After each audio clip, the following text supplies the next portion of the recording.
the economy and what's going on with the economy? Yeah, is it affecting your business? Well, yeah, it affects it in the sense that people who were kind of, well, you know, I'd like to do this, so let me see. They're not as many, but people who have thought it out and really want a procedure done we're not being affected to the point where some industries, other industries may be affected. I mean, I've read through some of the trade magazines and some of our professional journals that breast augmentation has been down. We're not seeing it as much. No? No. And do you think that's a testament to your practice? Well, I think, you know, as the practice owner, I'd love to say you yes. Can say, I mean, you can speak truthfully. I think it has a lot to do with people want to look good.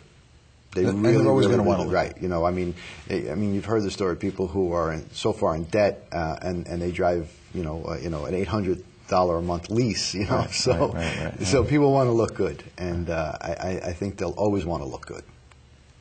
And you think they're always going to be willing to pay? Yes. Pay for that. Yes. You know, they say that, you've heard the expression that money is the root of all evil. Yeah. And then there was someone who once said the mirror.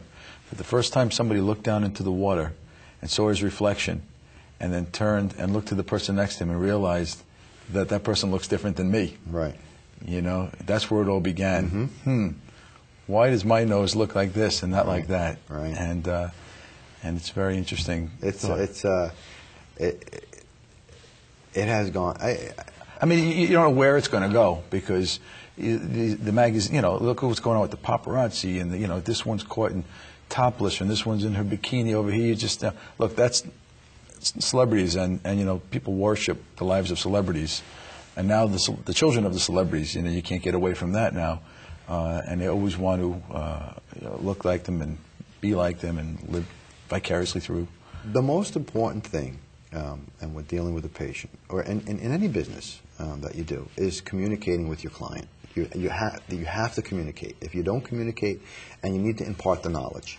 A lot of people will walk in and they'll think that, I want to look like this, and you need to educate them that it's not, you cannot look like that. I want to be 6'5", of course, 280 pounds. It'll never happen. It'll never happen. I know.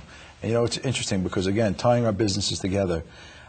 Very often I use the phrase, I can only tell you the truth. I can't tell you what you want to hear. I can only tell you the truth. Right. And that's, if somebody thinks they have a case that's worth $1 million and it's not, I have to tell them, you're never going to get that kind of money here. It's never going to happen. Whether you have me, you pick, the best lawyer you can find. And you've got to sit there, you've got that psychology. There's a woman who maybe is unhappy. And unhappy in life and marriage or whatever, and feels that she's going to fix something, or maybe just that woman doesn't like the way she's aging and thinks that she's going to go back and look the way she did 25 years ago. It's happened many times. We'll have someone who will come in and they'll have an unrealistic expectation, and I'll say, I can't do this. And then and they know what they want. They want it, and they will find somebody who will do it. Unfortunately. And then we see that patient 6 or 7 months later. They need revision. They need help. Right. And I have the same problem that I see when clients come back, 6 months later because an attorney told them something, right, and they're just very unhappy. Right. But you know what? You stay honest, you stay reputable, you do the right thing, and I put you my sleep head at night. I put my head on a pillow every night. Me too. Yes. Yeah. Shake to that.